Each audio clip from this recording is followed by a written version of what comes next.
प्राचीन काल की बात है, जब उज्जैन नगरी में पराक्रमी, न्यायप्रिय और अडिग संकल्प वाले राजा किंग विक्रमादित्य का शासन था। उनकी वीरता और बुद्धिमत्ता की चर्चा दूर दूर तक होती थी। एक दिन एक तांत्रिक उनके दरबार में आया और उसने एक कठिन कार्य सौंपा। उसे एक ऐसे प्रेत को लाने की आवश्यकता थी जो शमशान के पास एक पेड़ पर उल्टा लटका रहता था। वह प्रेत था बेताल, जो अत्यंत चतुर, रहस्यमय और चालाक था। राजा विक्रम ने बिना किसी भय के ये चुनौती स्वीकार की और घने अंधकार में जंगल की ओर निकल पड़े। रात का समय था, चारों ओर सन्नाटा पसरा हुआ था और कभी कभी जंगली जानवरों की आवाजें उस खामोशी को भंग कर देती थी। विक्रम उस पेड़ तक पहुंचे जहां बेताल उल्टा लटका हुआ था। उन्होंने उसे पकड़कर अपने कंधे पर डाल लिया और वापस चल पड़े। तभी बेताल ने अपनी रहस्यमय आवाज में कहा, राजन, ये यात्रा लंबी है।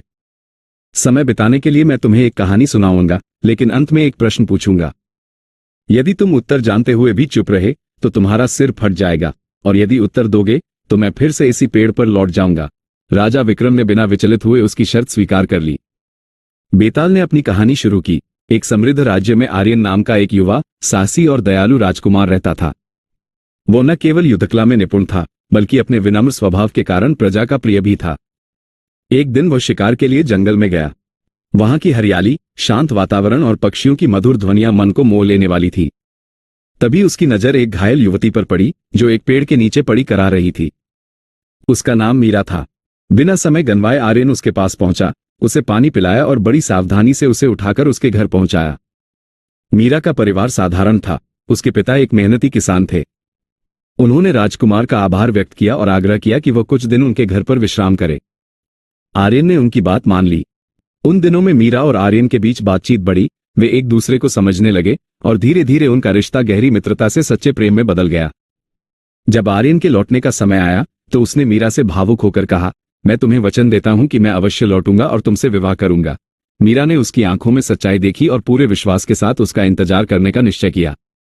लेकिन भाग्य को कुछ और ही मंजूर था। जैसे ही आर्यन महल लौटा, उसके पिता ने उसे बुलाकर बताया कि राज्य की भलाई और शांति बनाए रखने के लिए उसका विवाह पड़ोसी राज्य की राजकुमारी से तय किया गया है। ये सुनकर आर्यन के मन में तूफान उठ खड़ा हुआ। एक ओर उसका प्रेम था और दूसरी ओर उसका कर्तव्य और राज्य की जिम्मेदारी। कई रातों तक वह इस दुविधा में उलझा रहा।